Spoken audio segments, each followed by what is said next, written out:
झालेले आहेत. सध्याची परिस्थिती जर बघितली तर 70-80 टनाच्या घरामध्ये किंवा त्याच्यापेक्षा पुढं ऊसाचं उत्पादन काय मिळणं आता शक्य राहिलेलं नाही. याच्यातलं सगळ्यात महत्त्वाचं कारण की जमिनीची गुणवत्ता आपली राहिलेली नाही. एक तास जरी मोठा पाऊस पडला तरी त्या एक तास पडलेल्या पावसामध्ये पूर्णपणे शेतामध्ये पाणी साठून जाते. या वर्षी तर पावसाची परिस्थिती कशी झाली आपण सर्वांनी बघितली. या परिस्थितीमध्ये काय झालं, शेतात पाणी साठून राहिलं आणि बऱ्याच शेतकऱ्यांच्या सुरुवातीच्या लागणी एक शेवडी राहिल्या. काही शेतकऱ्यांच्या लागणी जमिनीच तयार करता आल्या नाहीत मे मध्ये झालेल्या पावसामुळं.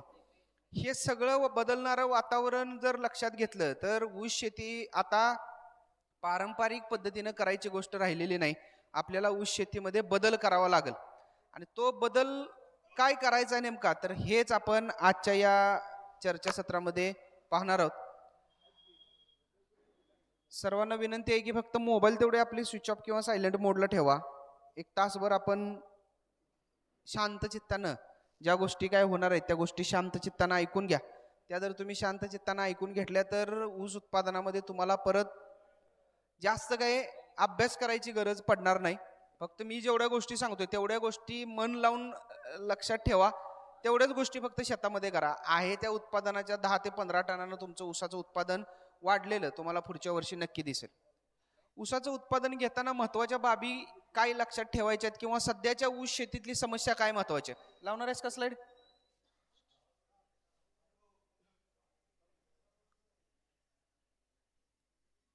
तर ऊस शेतीतल्या सगळ्यात महत्वाच्या सध्याच्या समस्या काय आहेत? सगळ्यात महत्वाची समस्या सध्याची ऊस शेतीतली जमिनीचं आरोग्य. सध्याची घटत चाललेलं जे जमिनीचं आरोग्य आहे, जमिनीमधला ऑर्गॅनिक कार्बन संपत चाललाय आणि तो जमिनीचा संपत चाललेला ऑर्गॅनिक कार्बन आता जर पीएच बघितला मातीचा तर जवळपास 8.5 पर्यंत पीएच जाऊन पोहोचलाय. तेच जर जमिनीचा ऑर्गॅनिक कार्बन बघितलं तर 0.4 0.5% येऊन पोहोचलाय. अशा परिस्थितीमध्ये ऊसाचं उत्पादन घेणं शक्य आहे का? तर अशा परिस्थितीमध्ये ऊसाचं उत्पादन घेणं शक्य नाही. आज सगळ्यात महत्वाचं एक कारण की ऊसाचं उत्पादन कमी येण्याचं, की उत्पादन कमी येण्यामागं जमिनीमध्येच ताकद शिल्लक राहिलेली नाही आणि जमिनीमध्ये जर आपल्या ऑर्गॅनिक कार्बन जर शिल्लक नसेल तर ऊसाचं उत्पादन आपल्याला मिळणार नाही. पहिली समस्या. दुसरी ऊस शेतीतली महत्वाची समस्या सध्या मजुरांची समस्या आहे. मजूर उपलब्ध आहेत का सध्या शेतीमध्ये? काम शेतीमध्ये करायला कोणच तयार नाही आणि सध्या यांत्रिकीकरणावर भर देणं आपल्याला अतिशय गरजेचं आहे. जर आपण पारंपरिक पद्धतीनं जर शेती करत गेलो आणि मजुरांच्या जीवावरच जर आपली शेती आपल्याला चालवायची म्हणलं तर ही गोष्ट शक्य होणार नाही. यासाठी आपल्याला महत्वाची गोष्ट लक्षात ठेवायची की आपल्याला उत्पादन जर वाढवायचं असेल तर शेतीत आता पहिला यांत्रिकीकरण आणलं पाहिजे. तिसरी महत्वाची गोष्ट, सध्या शेतकऱ्यांमध्ये असलेल्या उत्पादनाच्या पद्धतीमध्ये ऊसाचं पाचट जे निघतंय ते पाचट जाळण्याची जी प्रथा आहे, ती पाचट जाळण्याची प्रथा आपल्याला आता जवळपास 100% बंद करावी लागेल. ही सगळ्यात महत्वाची आत्ताची ऊस शेतीतली समस्या आहे. की काय आहे, पाचट जर शेतामध्ये आपण ठेवलं तरच जमिनीचं आरोग्य सुधारणार, नाही तर जमिनीचं आरोग्य काही सुधारत नाही. रासायनिक खते आणि पाण्याचा जो बेसुमार वापर चालू आहे तो बदलावा लागेल. ती सगळ्यात महत्वाची आत्ताची समस्या आहे. कीड रोगांचा बंदोबस्त असेल, तणांचा बंदोबस्त असेल, आधुनिक तंत्रज्ञानाचा अभाव असेल, ह्या महत्वाच्या सध्याच्या ऊस शेतीतल्या समस्या आहेत. आणि ह्या ऊस शेतीतल्या समस्या जर आपल्याला सोडवायच्या असतील तर ऊस पिकामध्ये एक 10-12 मुद्दे महत्वाचे डोक्यात ठेवून काम करणं गरजेचं आहे. तर त्या 10-12 मुद्दे तिथं कोण बसणार आहे त्याने एकतर माझ्याकडे लक्ष द्या, नाहीतर पॉइंटर असला तुमच्याकडे तर माझ्याकडे पॉइंटर द्या. दरवेळेला मी सांगत बसणार नाही, स्लाइड बदला आणि हे करा, नाहीतर आमचा माणूस बसवा तिथं त्याला समजते तो व्यवस्थित बदलतोय दरवेळेला. स्लाइड पुढची स्लाइड घे रे.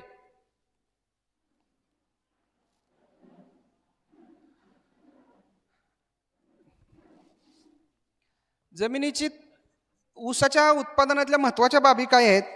महत्वाच्या बाबी म्हटलं तर सगळ्यात पहिला आहे की जमिनीची तयारी आणि जमिनीचं आरोग्य आपल्याला योग्य पद्धतीने ठेवलं पाहिजे. ते कसं ठेवायचं, काय ठेवायचं पुढच्या पॉईंटमध्ये आपण बघू, मी तुम्हाला सांगणार आहे त्याबाबत. दुसरा मुद्दा आहे ऊस उत्पादनासाठी जमिनीचा आता सेंद्रिय कर्ब वाढवणं का गरजेचं आहे. सरीतलं अंतर असेल, योग्य बियाण्याची निवड, जातीची निवड असेल, आळवणी फवारणी, उच्च उत्पादनासाठी रोपाचीच लागवड का फायदेशीर आहे. आता कांडी लागवडीची जी पद्धत आहे ती कांडी लागवडीची पद्धत आपल्याला जवळपास पूर्णपणे बंद करत आणलं पाहिजे. का तर ते पुढं आपण बघू.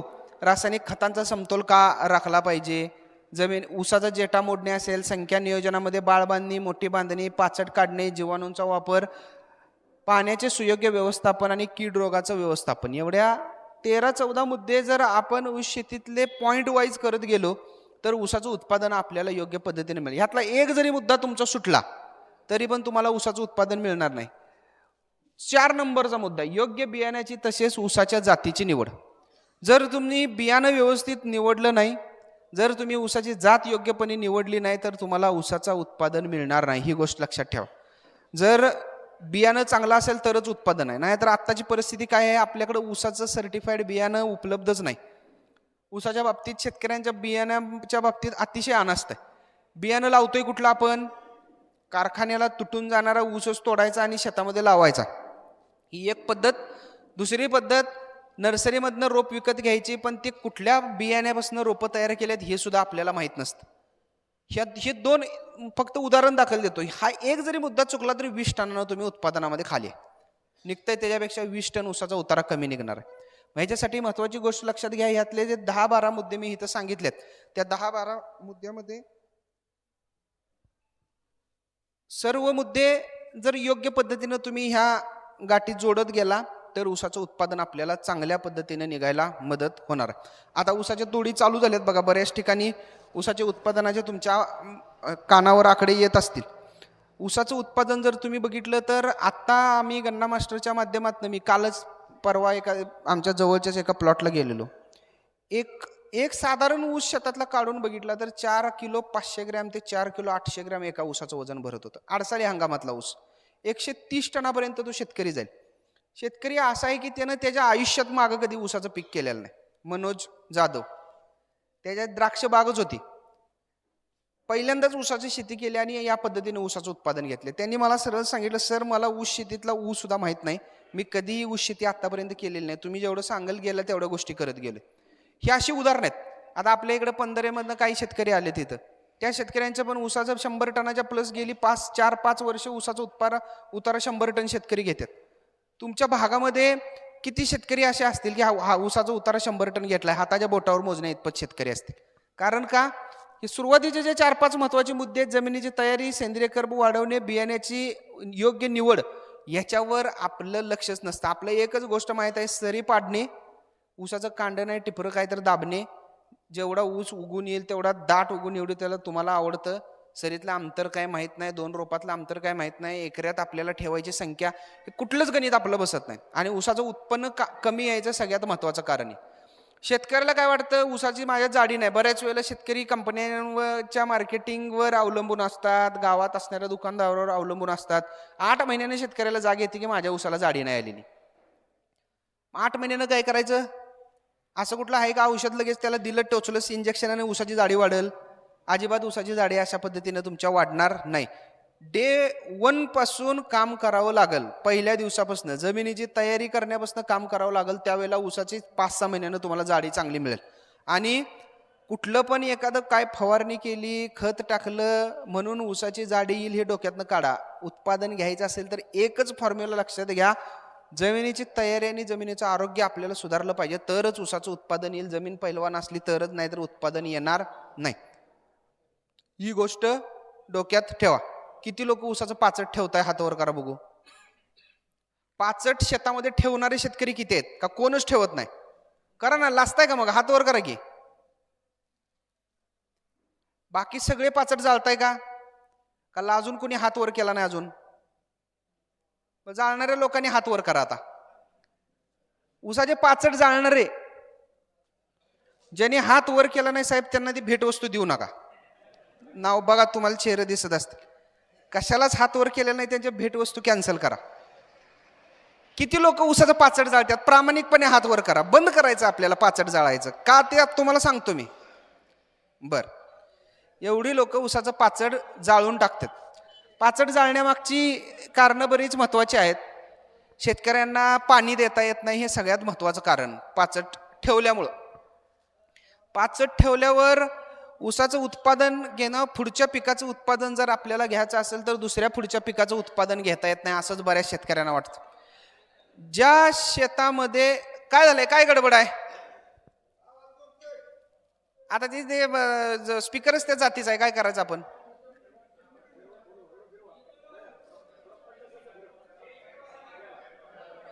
जवळ बसलंय त्यांना आवाज घुमतोय, मागच्या बाजूला बसा जरा. मागं बऱ्याच खुर्च्या शिल्लक आहेत, मागं जाऊन बसा. ज्यांना आवाज घुमतोय असं वाटतं तर मागं जाऊन बसा. हॅलो,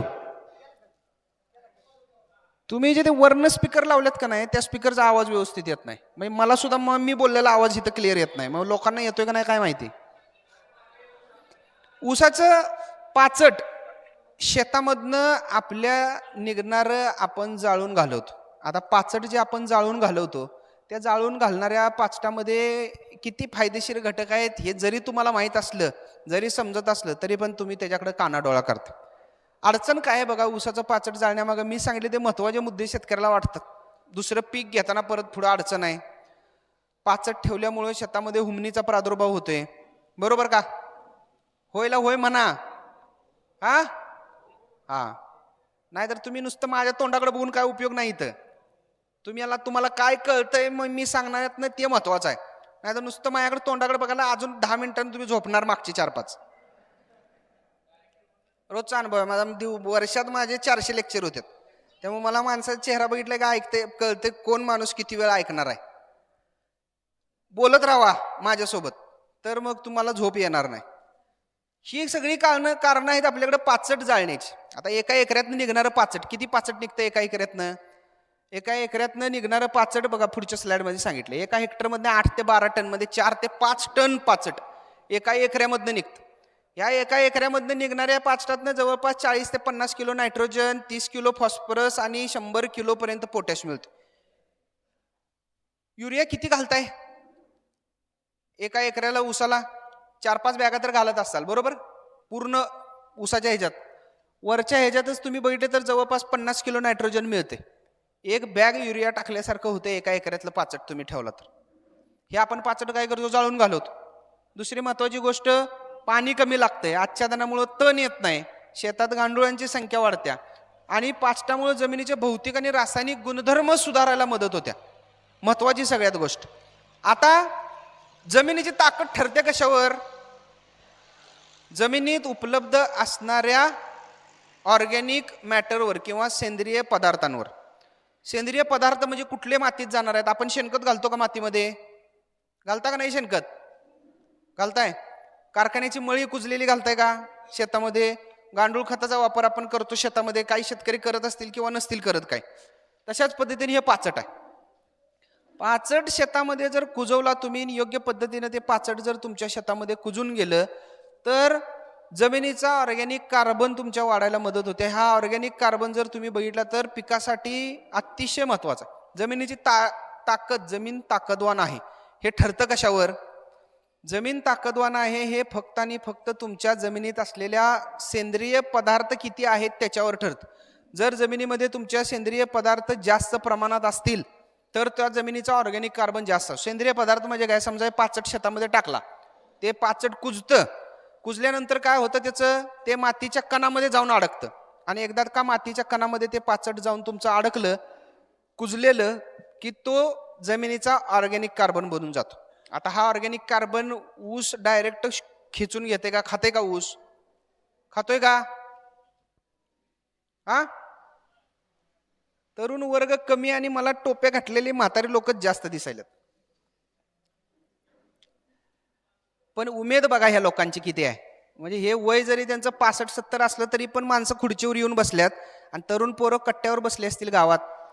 जंगली रमी पे आओ ना महाराज.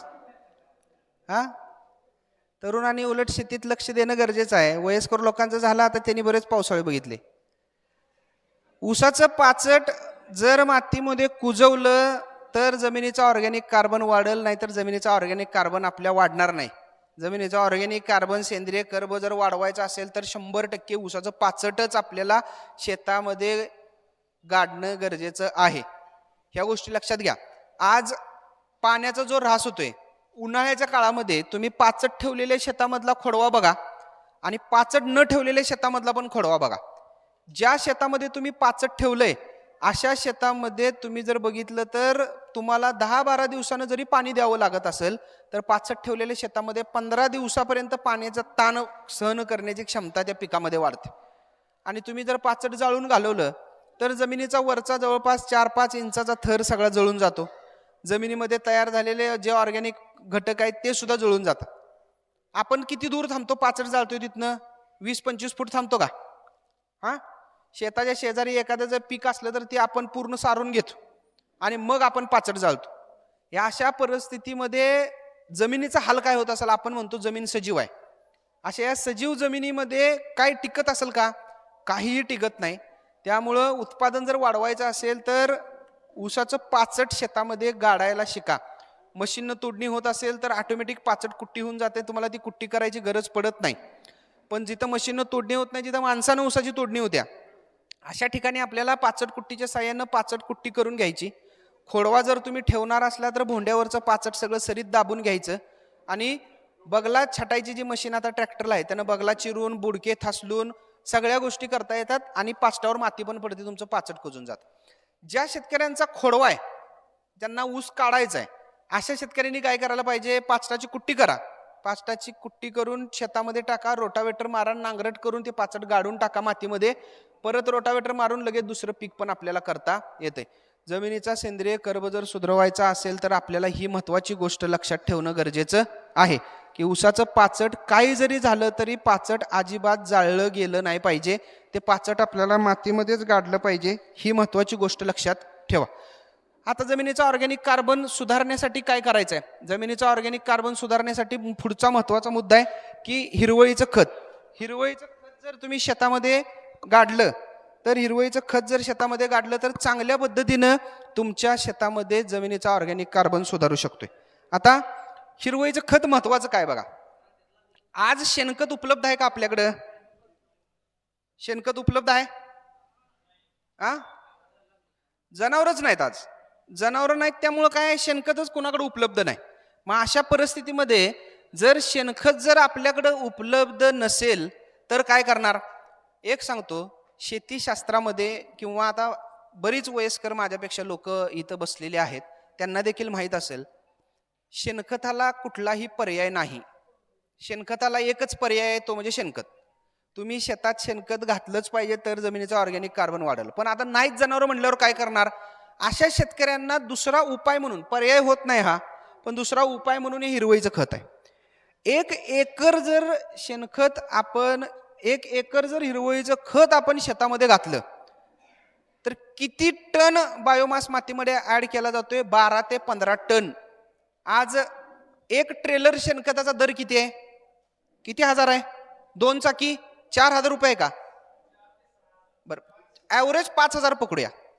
त्या 2 चाकी टेलरमध्ये 2 टन खत बसत.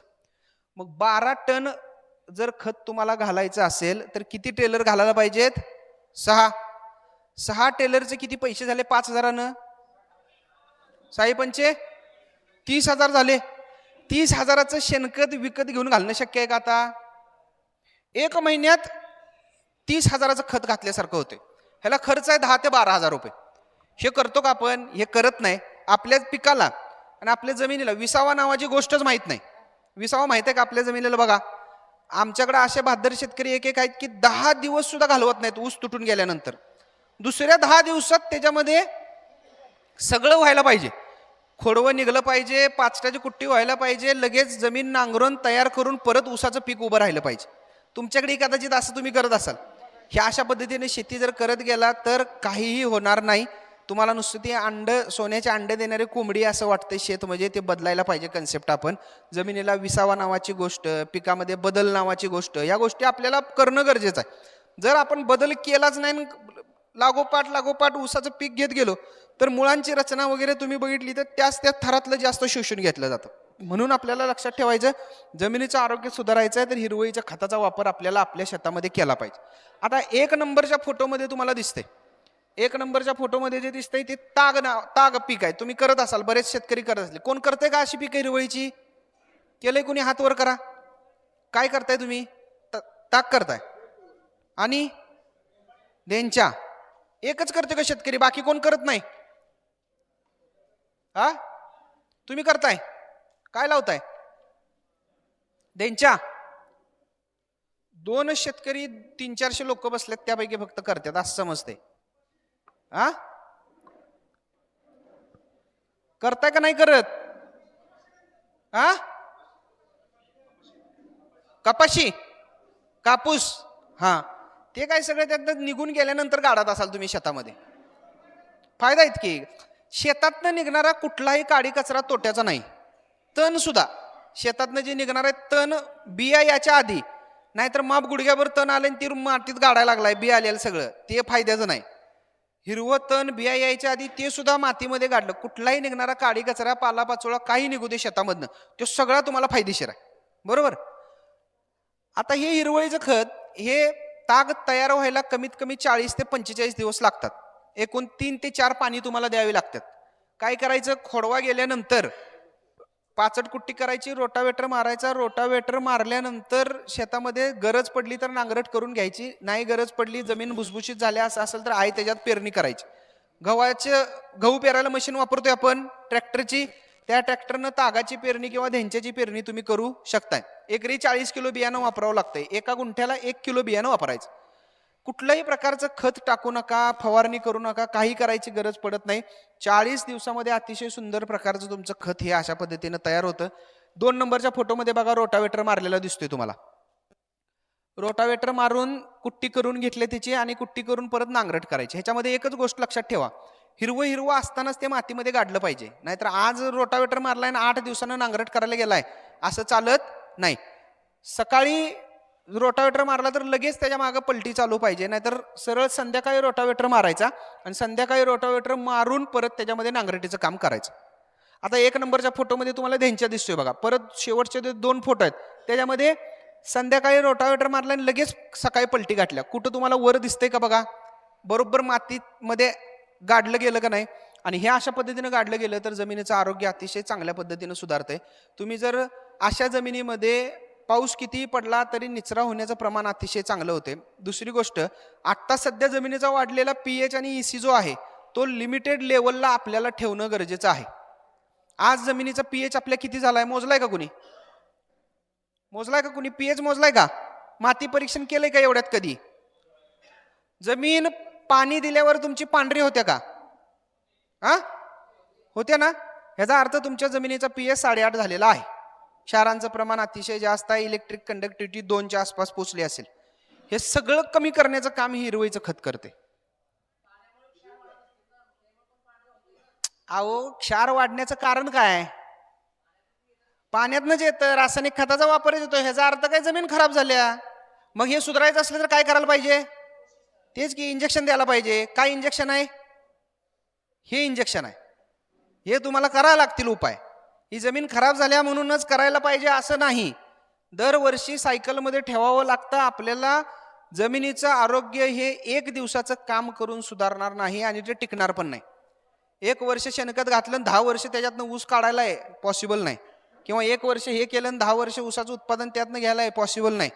दर 2 वर्षानं ज्या वेळेला लागण खोडवा तुमचा निघून जातो त्यावेळेला शेतात शेणखत घालणं, हिरवळीची पिकं करणं, पाचटाची कुट्टी करणं, ह्या गोष्टी करणं गरजेचं आहे.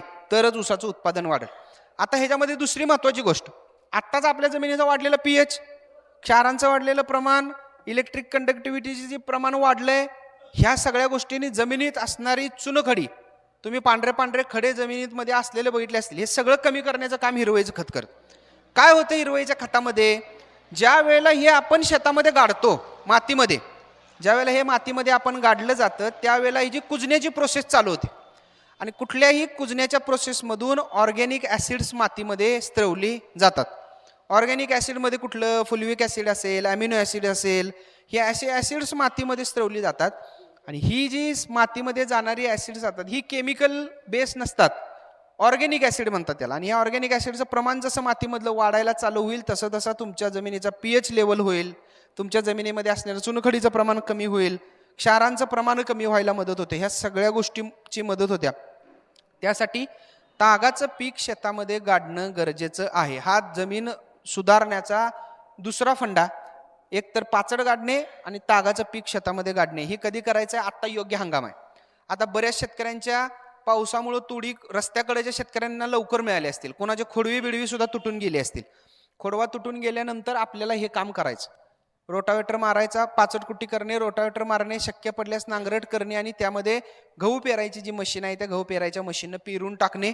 योग्य पद्धतीनं पाणी दिलं तर 3 पाण्यामध्ये तुमचं हे पीक तागाचं निघून जातं आणि जमिनीचं आरोग्य सुधारायला अतिशय मदत होते. तर ही गोष्ट प्रत्येकानं करा.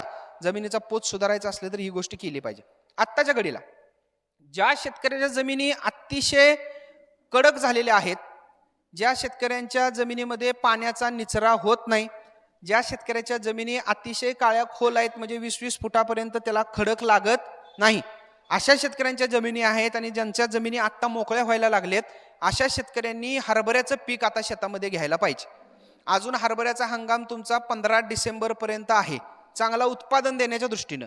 तिथनं पुढे 30 डिसेंबरपर्यंत तरी केला तरी पण चालतं, पण उत्पादन कमी निघते. आता हरभऱ्याचं पीक का घ्यायचं सांगा? हरभऱ्याचं पीक, हरभरा हे असं पीक आहे की ज्याची मुळं जमिनीत जवळपास 1.5-2 फुटापर्यंत जातात. बरोबर? हरभऱ्याला पाणी जास्त लागतं का कमी लागतं? किंवा लागतच नाही, किंवा नाही दिलं पाणी तरी अंगच्या ओलीवर हरभरा येतो. हरभऱ्यामुळे जमीन भेगालते किती तुम्ही बघितलंय? आपला हात कोपरापर्यंत जाईल इतक्या भेगा जमिनीमध्ये पडतात. आज काय झालंय, आजच्या परिस्थितीमध्ये वरचा पिकणारा थर 4-5-6 इंचाचा तेवढा मऊ आहे. खाली काय झाले, परत फरशीसारखी माती होऊन बसल्या घट्ट एकदम. जमिनीची नांगरट करताना तुमच्या शेतामध्ये माग चापी निघतात का? नांगराच्या माग चापी निघतात. चापी ज्या शेतकऱ्याच्या शेताच्या नांगराच्या माग निघतात ती जमीन चोपण झाली असं समजा. अशा जमिनीमधनं पाण्याचा निचरा अतिशय कमी होतोय, चिकट माती होऊन बसल्या. माती आपल्याला कशी पाहिजे? भुसभुशीत पाहिजे. कशासाठी? पिकाच्या मुळाला सुद्धा ऑक्सिजन लागतो, हवा खेळती राहिली पाहिजे मातीमध्ये. जर ती हवा खेळती राहिली तर पिकाची वाढ आपल्याला चांगल्या पद्धतीने मिळेल. आणि ही जर वाढ चांगल्या पद्धतीने मिळवायची असेल, ऊसाची सुद्धा वाढ असेल, तर आपल्याला ज्या कडक झालेल्या जमिनी आहेत त्या आता मऊ करणं गरजेचं आहे. आणि त्यासाठी हरभरा अतिशय बेस्ट पीक आहे. 1 एकराचं जर सुंदर नियोजन केलं हरभऱ्याचं तर 8 ते 10 क्विंटल हरभऱ्याचं तुम्हाला उत्पादन निघतंय. त्यासोबत जमीन फोडण्याचं काम हरभरा चांगल्या पद्धतीने करतो. पूर्ण भेगा पडतात जमिनीमध्ये आणि भेगा पडल्यामुळे जमीन सगळी पूर्ण फुटून जाते आणि त्या शेतामध्ये परत ऊसाचं उत्पादन चांगल्या पद्धतीने घ्यायला मदत होते. दुसरी गोष्ट, हरभऱ्याच्या मुळावर असणाऱ्या गाठी नायट्रोजनचं स्थिरीकरण करतात, म्हणजे हवेतला नायट्रोजन खेचून घेतात, मातीमध्ये साठवून ठेवतात. ऊसाला सगळ्यात जास्त कुठला घटक लागत असला तर तो नायट्रोजन लागतो. हे नायट्रोजन साठवून ठेवण्याचं काम हरभरा करतो किंवा ताग त्यांच्यासारखी पिकं मातीमध्ये करतात. आणि हा नायट्रोजन पिकाला इझिली अवेलेबल स्वरूपात उपलब्ध असतो. त्यामुळं हरभऱ्याचं पीक ज्या शेतकऱ्यांच्या जमिनी आता मोकळ्या आहेत, ज्या काळ्या खोल आहेत, ज्या जमिनीमधनं पाण्याचा निचरा होत नाही, ज्या जमिनी चोपण होऊन गेलेत, अशा शेतकऱ्यांनी हरभऱ्याचं पीक करा. हरभऱ्याचं पीक करताना पण पेरणी पद्धतीने केलं तरी चालतंय, नाहीतर ड्रीप जर तुमच्याकडे असेल तर सरळ ड्रीपची लाईन एक अंतरून घ्यायची आणि दोन्ही बाजूला 6-6 इंचावर हरभरा टोकायचा. 2 ड्रीपच्या लाईन मधलं अंतर 5 फूट ठेवा. अतिशय सुंदर हरभऱ्याची ग्रोथ ह्याला मिळते. तुम्हाला ड्रीपनं पाणी पण जास्त द्यावं लागत नाही, गरज पडली तरच आपल्याला पाणी द्यावं लागतं. हा सगळ्यात महत्वाचा तिसरा मुद्दा की आपली जमीन जर आपल्याला सुधारवायची असेल तर ही गोष्ट लक्षात घ्या. हे बेवड बदलमध्ये हरभरा तर आहेच, त्याच्यानंतर केळीचं सुद्धा बेवड अतिशय सुंदर होते. केळीचं सुद्धा उत्पादन दर 14-15 रुपयाच्या पुढं लागला तर केळी सुद्धा चांगल्या पद्धतीने आपल्याला परवडते पीक. केळीमधनं निघणारा कचरा 40-50 टन कचरा निघतो लागण खोडव्याचा, आणि अशा जमिनीमध्ये ऊसाचं उत्पादन देखील आपल्याला चांगलं घ्यायला मदत होत्या. त्यामुळं जर तुम्ही क्रॉपिंग पॅटर्न केळीनंतर ऊस, ऊसानंतर केळी असा जरी ठेवला तरी पण आपली जमीन चांगल्या पद्धतीने सुधारायला मदत होते. कारण केळीतनं कचरा किती निघतोय बघताय तुम्ही. तो निघणारा सगळा कचरा जर शेतामध्ये गाडला बारीक करून तर जमिनीचा ऑर्गॅनिक कार्बन आपल्याला सुधारायला मदत होणार आहे. आता जमिनीची तयारी करताना काय महत्वाच्या गोष्टी लक्षात घ्यायच्या बघा. दोन्ही फोटोमध्ये जसं मी सांगितलं तसं ट्रॅक्टरला नांगराच्या मागं तुम्ही चाप निघत्या का बघा. कुठंच तुम्हाला नांगराच्या मागं चाप निघणार नाही. आणि जमिनी ओली आहे, असं काही नाही की वाळलेल्या जमिनीमध्ये ट्रॅक्टर चालू आहे. तुम्ही बघा ते तागाचं पीक गाडल्यानंतर लगेच त्याच्या मागं ट्रॅक्टर आपण चालू केलाय, तरी तुम्ही बघितलं तरी तुम्हाला कुठं चाप निघलेली दिसणार नाही. पलटी सुद्धा जवळपास 9 ते 10 इंचाच्या खाली लावलेली आहे. तर जमिनीची तयारी करताना लक्षात घ्या, एकदा जमिनीची खोलवर नांगरट फक्त करा. 2दा 3दा 4दा जमीन हलवायला जाऊ नका. जमिनीचा पिकाऊ थर कुठला असतोय? वरचा 4-5-6 इंचातला वरचा थर हा तुमचा जमिनीचा पिकाऊ थर आहे. तो थर जास्त डिस्टर्ब करायचा नाही. त्याच्यामध्ये जर तुम्ही खालची माती काढून वर घालायला आणि वरची चांगली माती जर खाली घालायला लागला तर उत्पादन तुम्हाला योग्य पद्धतीने मिळणार नाही. त्यामुळं जमिनीची एकदाच नांगरट करा. हे कधी करायचं आहे? मार्च-एप्रिलमध्ये. आत्ताचं जे लेक्चर आहे ते करंट ऊसाला तुम्हाला लागू होईलच, पण तुमचं जूनपासून तुम्ही जे ऊसाचा आडसाली लागवडींचं काही नियोजन करणार असाल त्याच्यासाठी हे अतिशय महत्त्वाचं आहे. म्हणून हे गोष्टी लक्षात ठेवा. नांगरट करताना सकाळी लवकरच्या वेळेला तुम्ही शेताची नांगरट करा. लवकरच्या वेळेला म्हणजे कधी? सकाळी 6 वाजता ट्रॅक्टर चालू झाला पाहिजे आणि ह्या वेळेपर्यंत ट्रॅक्टर बंद झाला पाहिजे. नाहीतर संध्याकाळी 4 वाजल्यानंतर ट्रॅक्टर चालू करा आणि संध्याकाळी अंधार पडूसपर्यंत ट्रॅक्टर चालवा. ह्या परिस्थितीमध्ये काय होतं? सकाळी तुम्ही बघितलं तर तुमच्या नांगराच्या मागं जे बगळे, कावळे, चिमण्या हे सगळे पक्षी शेतामध्ये जमतात. असे जर जमलेले पक्षी असतील तर तुमच्या शेतात असणाऱ्या किडे, मुंगे किंवा सुप्त अवस्था असतात किडीच्या, ते सगळे खाण्याचं काम करतात. म्हणून लक्षात घ्यायचं की आपल्याला नांगरट एकदम जास्त ऊन असताना काही शेताची करू नका. कमी ऊन असताना सकाळ संध्याकाळी या वेळेत नांगरट करा. लाईट लावून शेताची नांगरट करायची नाही. एकदाच खोलवर नांगरट करायची, रोटावेटर मारायचा आणि परत सरी पाडायची. अशा पद्धतीनं जमिनीची तयारी आपल्याला करणं गरजेचं आहे. सरी पाडणे ऊसासाठी. आता हितनं पुढं सगळ्यात महत्त्वाचे ऊसाचे उत्पादनाच्या दृष्टीनं महत्त्वाचे मुद्दे चालू होत. तुमच्याकडे किती फुटाची सरी पाडता तुम्ही? 4 फुटाची किती लोक पाडणार आहेत? हात वर करा. 4 आणि 4.5, 4.5, 5, 6, 7, 8 फूट. किती फुटावर आहे? 8 फुटावर आहे. आणि तुमचा 5? हे माहित आहेत मला सगळी. हे काय किती फुटावर आहे? 8 फूट. आणि तुमची दादा? 5 फुटाच्या पुढं. बर, आता सरी का महत्वाची आहे ऊस शेतीमध्ये? लागवडीचं अंतर का महत्वाचं आहे ऊस शेतीमध्ये? ह्या महत्वाच्या गोष्टी आपण समजून घेऊया आणि त्याच्यानुसार आपल्याला सरीचं नियोजन ठेवलं पाहिजे. ऊसाची सरी आपण जी पाडतो ती कमीत कमी तरी 5 फुटाची असली पाहिजे. 5 फुटाची का असली पाहिजे? आता ऊसाचं फिजिओलॉजी जरा आपण समजून घेतली पाहिजे. ऊस जरा तुमच्या डोळ्यासमोर आणा. ऊस जर तुम्ही डोळ्यासमोर आणला तर ऊसाचं एक पान असतं जे टोपण सोडून नुसतं वरचा पानाचा ब्लेड किती फुटाचा असेल? अंदाजे एक 3-4 फुटाचा असेल का? चांगला वाढणाऱ्या ऊसाचा पान एक 3 ते 4 फुटाचं असतं, बरोबर? हे 3 ते 4 फुटाचं पान तुमचं असं सरीमध्ये पडलेलं असतं, बरोबर का? जर तुम्ही लागवडीचं अंतर जर 5 फूट ठेवलं किंवा 4 फूट ठेवलं तर ही पानाची तुमच्या शेतामध्ये अशा प्रकारे छत्री तयार होते. ती पानं एकामेकामध्ये अडकून बसतात. 6 फुटामध्ये थोडं असं होईल, 7 फुटामध्ये अशा पद्धतीनं पूर्ण पानं राहतात, म्हणजे मधलं अंतर वाढवल्यामुळे. ऊस हे असं पीक आहे की त्याला सूर्यप्रकाश अति जास्त आवडतो. जेवढा जास्त सूर्यप्रकाश तेवढं ऊसाचं उत्पादन जास्त. म्हणून जे आपण लागवडीचं अंतर वाढवतो त्यामुळं पानं कायम सूर्यप्रकाशाला राहतात. सूर्यप्रकाश कायम पानापर्यंत पाडतो. एका वाढणाऱ्या ऊसाला कमीत कमी 10-11 पासून 13-14 हिरवी पानं कायम राहिली पाहिजेत. आणि ऊसाचं एक पान म्हणजे ऊसाचं एक कांड आहे हे लक्षात घ्या. कांड कुठनं बाहेर पडतं? टोपणापासूनच बाहेर पडतं, बरोबर? जिथं टोपण आपण उपसून काढतो तिथनं वर एक कांड तयार झालेलं असतं. त्यामुळे लक्षात घ्या, ऊसाचं एक पान म्हणजे काय आहे? ऊसाचं एक कांड आहे. जेवढी तुमच्या ऊसाला पानं जास्त, जेवढा हिरवापणा जास्त, तेवढं ऊसाचं उत्पादन जास्त. 5 फुटाच्या सरीमध्ये, 6 फुटाच्या सरीमध्ये, 7 फुटाच्या सरीमध्ये फरक आहे. 7 फुटाच्या सरीमध्ये सूर्यप्रकाश कायम 9-10 महिन्यापर्यंत तुमचा मातीपर्यंत पोहोचतो आणि तोच 4 फूट 5 फुटाच्या सरीमध्ये मातीपर्यंत पोहोचू शकत नाही. 5 फुटाच्या सरीमध्ये पानं ऊसाची सुकण्याचं प्रमाण किती जास्त आहे तुम्ही बघा. म्हणजे खालनं पानं पिवळी पडण्याचं प्रमाण अतिशय जास्त असतं. तेच 6 फूट 7 फुटामध्ये गेला तर ते प्रमाण तुम्हाला कमी जाणवल आणि ऊसाला जाडीही चांगल्या पद्धतीने येते. त्यामुळं उत्पादन घ्यायचं आहे तर कमीत कमी 5 फूट अंतर पाहिजे, कमीत कमी. जास्तीत जास्त तुम्ही 6 फूट 7 फुटावर ऊसाची लागवड करू शकता. आता तुम्हाला वाटत असेल की ऊसाचं उत्पादन एवढ्या जास्त अंतरावर येईल का? तुम्ही आता 4 फुटावर 4.5 फुटावर सध्या आहेत. तुम्हाला वाटणार हे 7 फूट अंतर जर झालं तर सऱ्या कमी बसणार, बरोबर का? सऱ्या कमी बसल्या तर ऊस कमी बसेल किंवा ऊसाची रोपं कमी बसतील आणि उत्पादन निघेल का?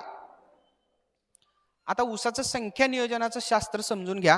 जर संख्या नियोजनाचं शास्त्र जर तुम्ही समजून घेतलं तर तुम्हाला समजेल की बाबा 7 फुटात बी तेवढंच ऊस बसतात, 6 फुटात पण तेवढेच ऊस बसतात एका एकराला, 5 फुटामध्ये पण आपल्याला एका एकराला तेवढेच ऊसाची संख्या बसते, त्यापेक्षा काही जास्त ऊसाची संख्या बसत नाही. 1 नंबरच्या फोटोमध्ये जे दिसतंय तुम्हाला, त्या 1 नंबरच्या फोटोमध्ये 7 फूट अंतरावर मार्किंग करून घेतलंय. ते 7 फूट अंतरावर मार्किंग करून घेऊन छोट्या 24 HP ट्रॅक्टरनं त्याच्यामध्ये सऱ्या पाडल्यात. 2 नंबरचा जो फोटो दिसतोय त्याच्यामध्ये 5 फूट अंतरावर सरी पाडले. आता एका एकरामध्ये सशक्त ऊस किती बसू शकतात? एका एकरामध्ये कारखान्याला जाणारे 40,000 सशक्त ऊस बसू शकतात. किती हजार ऊस? हा, जरा मोठ्याने बोला. त्या जरा बाळाला आजी घ्या तुमच्या जवळ, नाही त्याच्या पायातलं ते बूट काढा, मांडीव घेऊन बसा त्याला. भविष्यात ऊस शेतकरी होईल चांगला, ऐकलं तर त्यानं. 5 फुटाच्या एका एकराला किती ऊस बसणार? 40,000. साधारणपणे एका एकराचे स्क्वेअर फूट किती असतात? किती? सगळ्यांचं उत्तर यायला पाहिजे, नुसतं नावावर 7-12 असून उपयोग आहे का? एका एकरात असणाऱ्या स्क्वेअर फुटाची संख्या माहित पाहिजे. तुम्हाला माहित आहे, 3 वेळा सांगितलं तुम्ही, जरा थांबा. बाकीच्यांना कुणाला काय माहित आहे का मला बघू दे जरा. 43,560 स्क्वेअर फूट असतात एका एकराला. ढोबळ मानानं एका स्क्वेअर फुटाला 1 ऊस जरी पकडला तरी पण एका एकरात 40,000 ऊसाची संख्या बसू शकते, बरोबर का? आता ही 40,000 ऊसाची संख्या बसवायसाठी काय करावं लागतंय? आपल्याला एका स्क्वेअर फुटाला जर 1 ऊस बसवायचा असेल तर साधा सिंपल फॉर्म्युला लक्षात घ्या. 2 ओळीतलं अंतर किती आहे लक्षात घ्यायचं. आता 2 नंबरच्या फोटोत 2 ओळीत किती अंतर ठेवलंय? किती फूट? 5 फूट. आता 2 रोपातलं अंतर, 2 ओळीतलं अंतर 5 फूट आणि 2 रोपं ज्या ठिकाणी लावणार आहे तिथलं 1.5 फूट अंतर ठेवायचं आपल्याला. किती फूट ठेवायचं आहे? 5 गुणिले 1.5 उत्तर किती आलं? 7.5. 7.5 काय आलं? हे स्क्वेअर फूट आले, बरोबर? 7.5 स्क्वेअर फूट जागा झाली 5 गुणिले 1.5 म्हणल्यावर. मग एका स्क्वेअर फुटाला किती ऊस ठेवायचा आपल्याला? 1. मग या ठिकाणी एका रोपाला किती फुटवे ठेवले पाहिजेत? 7. कळलं उत्तर? 7 फुटवे ठेवले पाहिजेत आपल्याला. 7 फुटवे जर आपण ठेवले एका स्क्वेअर फुटाला तर 7 फुटवे आपण ठेवल्याने एका एकरामध्ये 5,808 रोपं बसतात. तर ढोबळ मानानं तुम्ही जर गणित सगळं घातलं तर एका एकराला 40,000च ऊसाची संख्या बसते. हेच अंतर तुम्ही 7 फुटावर गेला. 2 ओळीतलं अंतर किती ठेवलंय? 7 फूट आणि 2 रोपातलं अंतर ठेवलं 1 फूट. किती ऊस ठेवावे लागतील एका ठिकाणी? 7 गुणिले 1 किती आलं उत्तर? 7. 1 रोप लावलं त्या ठिकाणी 7च ऊस ठेवावं लागतात. मग मला सांगा, एका एकरामध्ये 6,222 रोपं बसतात 7/1 वर, आणि एका ठिकाणी जर तुम्ही 7 ऊस ठेवले तर 40-42,000 संख्या बसते. त्यामुळं तुम्ही लागवडीचं अंतर काही ठेवा, 5 फूट ठेवा, 6 फूट ठेवा, 7 फूट ठेवा, कसंही ठेवा, तुम्ही लागवडीचं अंतर जर योग्य पद्धतीने ठेवलं, 2 रोपातलं अंतर ठेवलं तर आपण एका एकरामध्ये 5 फुटातही 40,000 ऊसाची संख्या ठेवू शकतोय, 6 फुटातही ठेवू शकतोय, 7 फुटातही ठेवू शकतोय, 8 फुटातही 40,000 ऊसाची संख्या राहते. त्यामुळं मनात असणारा पहिला समज काढून टाका की सरे कमी पडल्या म्हणजे माझ्या रानात ऊस कमी निघल. आत्ताची परिस्थिती काय आहे तुमची? पारंपरिक पद्धतीची कांड्या एकतर चिकटून घालायच्या एकामेकाला कांड्या जर तुम्ही चिकटून घातल्या आणि सगळे प्रत्येक डोळे जर तुमचे उगवून आले तर तुम्हाला काय वाटतं? आता उगवण ऊसाचे अतिशय चांगल्या पद्धतीने झाल्या, त्या उगवलेल्या प्रत्येक ऊसाला फुटवा आला पाहिजे असं तुम्हाला वाटतं. प्रत्येक ऊसाला 5, 7, 8, 10 फुटवे आले, ऊस चांगला सरी भरून दिसायला, ही आपली झाली पारंपरिक पद्धत. रामराजे साहेबांचं सगळ्यांच्या वतीनं जरा मोठ्याने टाळ्या वाजवून आपण स्वागत करूया. तर एका एकरामध्ये आपल्याला ऊसाची संख्या आपल्या कारखान्याला जाण्यायोग्य पाहिजे 40,000. आपल्या शेतामध्ये असते ऊसाची संख्या 70-80,000. कारखान्याला जाऊसपर्यंत एका गड्ड्यातले 6-7, 5-6, 5-6च ऊस राहतात आणि 5-6 ऊस फक्त टिकतात आणि बाकीचे सगळे तुमचे मरून जातात. मरून गेलेले पण ऊस 2-3 कांड्यावर 4-5 कांड्यावर येऊन मरून गेलेले असतात. ह्याचा अर्थ तुम्ही टाकलेलं त्यांनी सगळं खाल्लं, खाऊन परत मरून गेले. ह्याच्यामुळं काय होतं? ह्याच्यामुळं आपल्या शेतामध्ये पाहिजे एवढी एका एकराला लागणाऱ्या ऊसाची संख्या आपल्याला मिळत नाही आणि ऊसाचं उत्पादन कमी निघतं. ऊसाचं उत्पादन कमी निघण्यामागलं सगळ्यात महत्त्वाचं एक कारण आहे की संख्येचं गणित शेतकऱ्याला जमत नाही. ढोबळमानानं आपण काय करतोय? ढोबळमानानं आपल्याकडे जेवढे आहे तेवढे ऊस आपण ठेवणे, जेवढे जगतील तेवढे जगतील, कारखान्याला जाताना जातील तेवढे जातील, ही आपली समज आहे. ती समज आपल्याला पहिला ऊस उत्पादनातली बदलावं लागेल आणि एका एकराला तेवढेच ऊस आपल्याला ठेवावे लागतील. ते जर तेवढेच ऊस जर आपण एका एकराला ठेवले तर ऊसाचं उत्पादन आपल्याला चांगल्या पद्धतीने मिळू शकतं. म्हणून गोष्ट लक्षात घ्या, एका एकरामध्ये किती ऊस ठेवायचे आपल्याला? मोठ्यानं बोला जरा. एका ऊसाचं वजन 2 किलो केलं तर किती एकरातनं ऊस निघल? 2.5 किलो केलं तर किती? आणि 3 किलो केलं तर 120 टनापर्यंत पोहोचाल. आता तुम्ही म्हणणार साहेब हे तुम्हाला कागदावरचं गणित सोपं वाटतंय पण शेतात लय अवघड आहे. तुम्ही म्हणणार आपलं कॅल्क्युलेशन करून एका ऊसाचं वजन तुम्ही सांगितलं, होणार आहे का शेतामध्ये? हे होणार आहे. शेतीमध्ये ना कधी म्हणायचं नाही, होणार नाही हे मनात काढून टाका. पण तुम्ही त्या दृष्टीनं प्रयत्न तर करणं गरजेचं आहे. प्रयत्न आपला चालू होतोय ऊसाला सरी पाडण्यापासून. जर सरी योग्य पद्धतीने आपण पाडली आणि हिथंच आपण लागवडीचं अंतर परफेक्ट केलं आणि संख्येचं गणित बसवलं, ऊसाचा उतारा तुमचा कुठंच जाणार नाही. पण आपलं गणित चुकतंय संख्येचं. बरेच शेतकरी 35,000च्या आत तर येतात, नाही तर 60,000च्या पुढं तर जातात. आपल्याला 40,000, 41,000, 42,000च ऊसाची संख्या ठेवायची. माझ्याकडे एक शेतकरी आहे, 4 एकर जमीन आहे. त्या पोराला स्वतः इंजिनियर आहे. 4 एकर जमीन आहे, त्यातले 2 एकर ऊस असतो, 2 एकर बाकीचे पिकं करतो, त्याचा व्यवसाय आहे. त्या 2 एकरातलं पोरग प्रत्येक सरीचा ऊस मोजून डायरीत लिहून ठेवतो. जमीन कमी आहे म्हणून त्याला ते शक्य आहे. मी प्रत्येकाला हे करा म्हणणार नाही, पण एक उदाहरण सांगतो तुम्हाला. प्रत्येक सरीला असणाऱ्या ऊसाची संख्या सरी नंबर वाईज त्याच्या डायरीमध्ये लिहून ठेवलेली असते.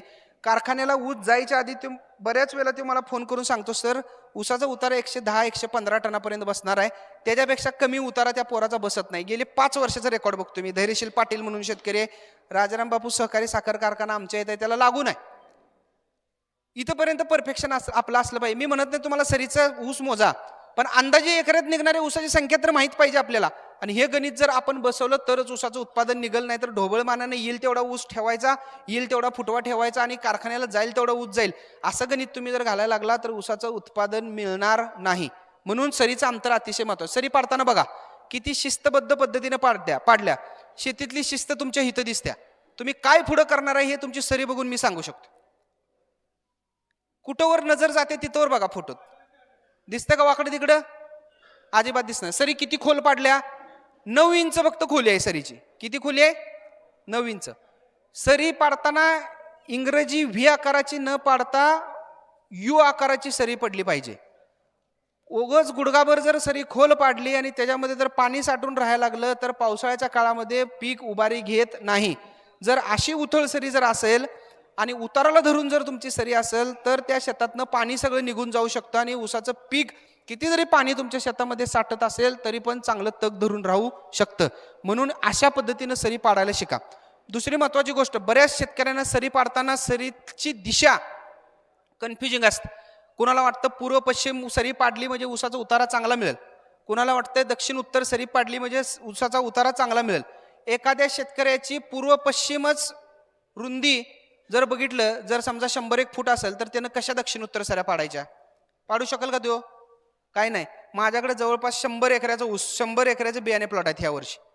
कुठल्या प्लॉटमध्ये जसे सरीची शेताची लांबी आहे अशा पद्धतीनं आमच्या सऱ्या असतात. कशी? मग पूर्व पश्चिम दक्षिण उत्तर कशाही पद्धतीनं तुमची सरी असू दे, उत्पादनामध्ये 1 टन सुद्धा फरक पडत नाही.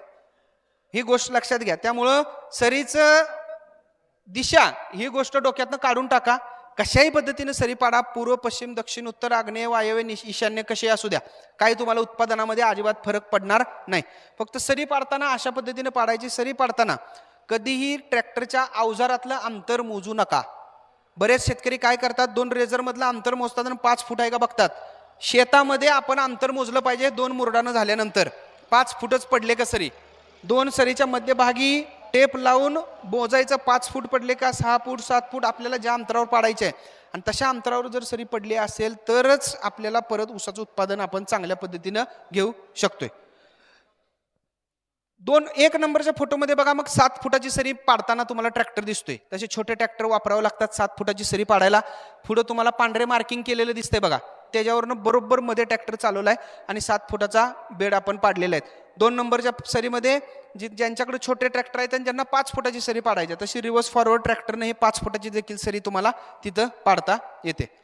आता सगळ्यात महत्वाचा इथनं पुढे ऊसाची प्रवास चालू झाला, बियाण्याची निवड. ऊसासाठी बियाणं कसलं वापरलं पाहिजे, एक गोष्ट.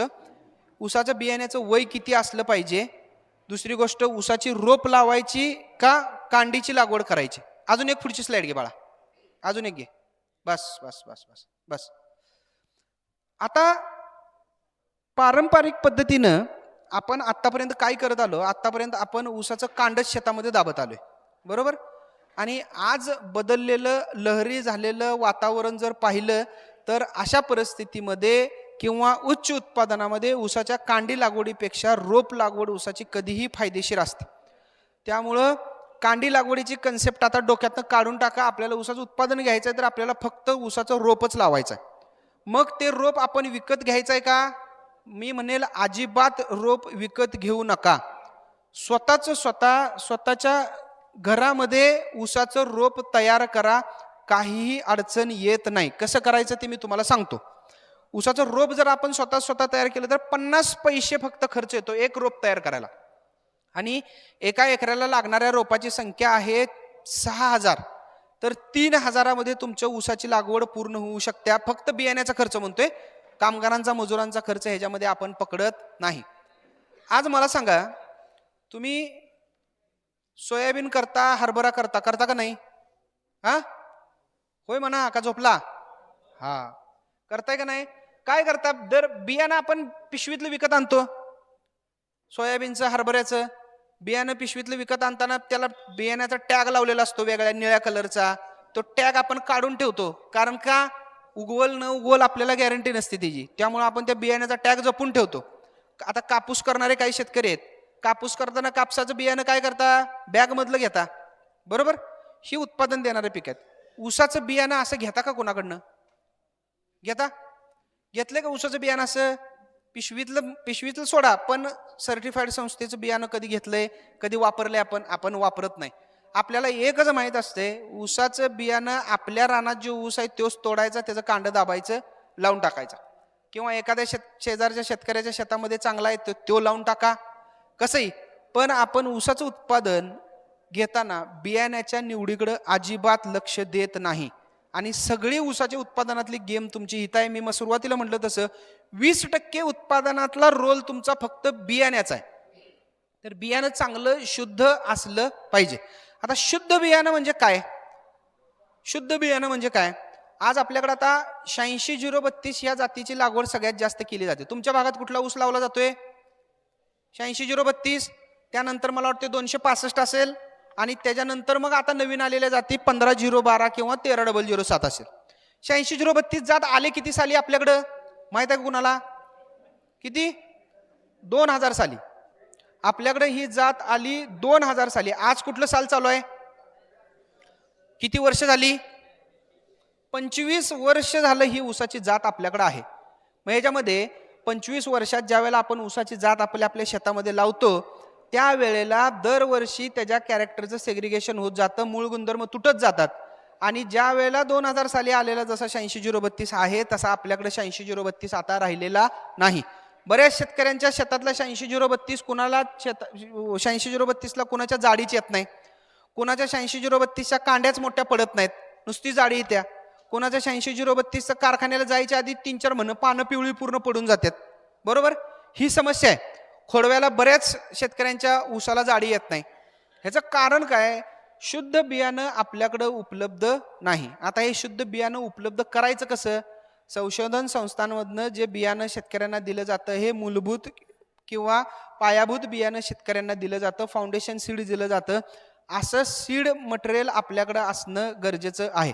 आम्ही गन्ना मास्टर नर्सरीच्या माध्यमातून गेली जवळपास 5 वर्षापासून ऊस प्रजनन संस्था आपल्या पूर्ण भारताचं जे ठिकाण आहे ते भारतातलं ऊसाचं संशोधन चाललं कुठं केलं जातंय? ऊस संशोधन संस्था कोईमतूर येते, ऊस प्रजनन संस्था कोईमतूर.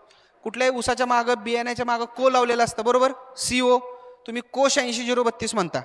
कोश 80-032 म्हणजे काय? ती व्हरायटी तिथनं आपल्या महाराष्ट्रात आलेली आहे. अशा ठिकाणं टिश्यू कल्चरचं बियाणं तिथं उपलब्ध होतं. तिथलं बियाणं 200-500 रोपं आपण आणून लावायची, ती 1 वर्ष त्याची वाढ करायची, त्याच्यापासून तयार होणारं बियाणं मुख्य बियाणे प्लॉट म्हणून शेतामध्ये लावायचं. तुम्हाला पहिल्या ह्याच्यात पावती दिसते बघा, अशा पद्धतीची पावती मिळते. हे असं बियाणं आम्ही आमच्या नर्सरीत तयार करतो आणि ते शेतकऱ्यांना दिलं जातं. आता तुम्ही काय करायचं?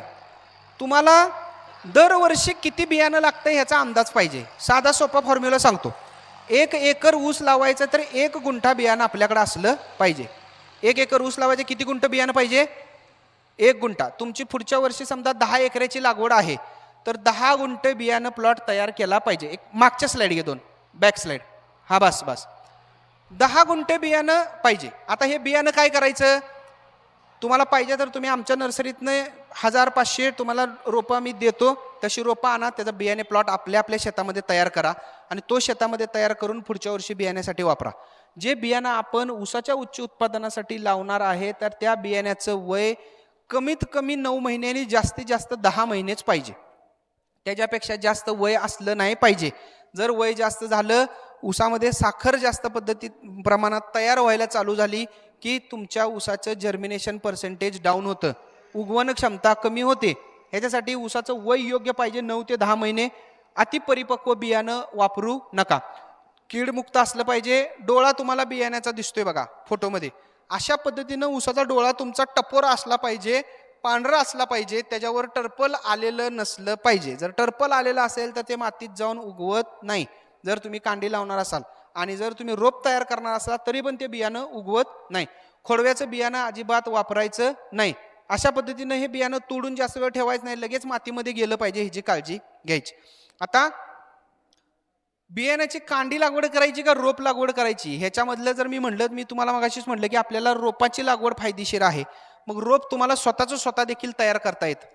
साधा सुपरकेन पद्धतीनं तुम्ही ऊसाचं रोप तुमच्या शेतामध्ये तयार करू शकता. सरळ मातीमध्ये बेड करायचा,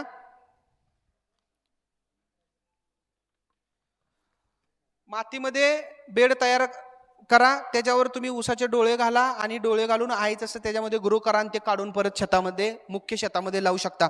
अशा पद्धतीने जर ऊसाचं रोप लावलं तर 1 एकरामध्ये लागणाऱ्या 6000 रोपांचा बनवायला खर्च 3 ते 4000 होतो तुमचा. ती पारंपरिक पद्धतीने आपण आता 1 ते 1.5 टन ऊसाचं बियाणं शेतामध्ये घालतो. पुढची स्लाइड घ्या, ये पुढं,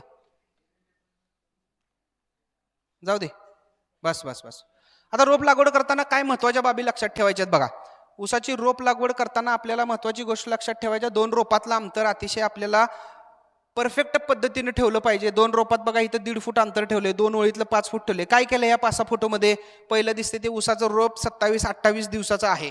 दुसऱ्या फोटोमध्ये तुम्हाला दिसते बरोबर 1.5 फूट अंतर 2 रोपातलं ह्याच्यामध्ये ठेवले. ह्याच्यानंतर कुदळीच्या साह्यानं बारीक गऱ्या घेतल्या. बरेच शेतकरी आपण काय करतो, बरेच शेतकरी आपण पाण्यामध्ये रोप दाबायला जातो, तर ते आपल्याला पद्धत आता बदलावी लागेल. या पद्धतीनं लागवड करायची. ह्याच्यामध्ये काय करायचं, पहिला पाणी द्यायचं, वापसा आल्यावर बरोबर 1.5 फुटानं मार्किंग करा. मार्किंग हे करणं बरंच शेतकऱ्यांना अवघड जातं. ह्याच्यामध्ये साधी गोष्ट करा, ड्रिपची एक खराब झालेल्या 5-6 नळ्या घ्या, त्याला बरोबर टेप लावा आणि टेप लावल्यानंतर जिथं 1.5 फूट येतंय तिथं वायर चिकटवायचा, पिवळ्या किंवा लाल रंगाचा चिकट टेप लावायचा आणि अशा पद्धतीने ह्या पाईप तयार करून घ्यायच्या. सरीमध्ये ह्या पाईप हातरायच्या, जिथं तुम्हाला चिकट टेप लावलेला दिसतोय तिथं तुम्हाला ऊसाचं रोप लावायचं. साध्या सोप्या पद्धतीनं तुम्ही रोपाची लागवड करू शकताय. अशा पद्धतीनं रोपाची लागवड करा. लगेच मागोमाग त्याला पाणी आपण रोपाला चालू करणं गरजेचं आहे. कांडी लागवडच करणार असाल तर 1 डोळ्याची कांडी लागवडीची पद्धत तुम्हाला दिसते बघा. त्याच्यामध्ये डोळ्याच्या खालची जागा जास्त शिल्लक राहिली पाहिजे, डोळ्याच्या वरची जागा थोडी कमी करा. लावायची रोप लावायची पद्धत आणि कांडी लावायची पद्धत तीच. गरी घ्यायची आणि मातीत तुम्ही कांड दाबायचं, त्याच्यावर 2 बोटं माती पडली पाहिजे ह्याची काळजी घ्यायची. मागे घे, 1 स्लाइड मागे. ही तुमची पारंपरिक पद्धत की ज्या पद्धत आता आपल्याला बदलणं गरजेचं आहे. रोप लावताना पण 2 नंबरच्या फोटोत दिसते तुम्हाला रोप हातात पायात धरले, अंगठ्याच्या आणि अंगठ्याच्या बाजूच्या रोपामध्ये बाजूमध्ये पायानं ते रोप चांगलं दाबायचं आणि लगेच पाणी आपल्याला द्यायचं आहे. बस. माग एक स्लाइड. हा, आंतरपीक. ऊसामध्ये आंतरपीक कुठलंही घालण्याचा प्रयत्न करू नका. आंतरपीक जर घातलं, आता इथं भुईमुगाच्या शेंगा घातल्यात आणि तण आहे त्याच्यामध्ये, कुठलं तणनाशक मारायचं मला सांगा. तणनाशक ह्याच्यामध्ये चालत नाही. भांगलन करायचं म्हटलं तर भुईमुगाचा जेवढा खर्च आहे तेवढा खर्च भांगलणीला घालावा लागल.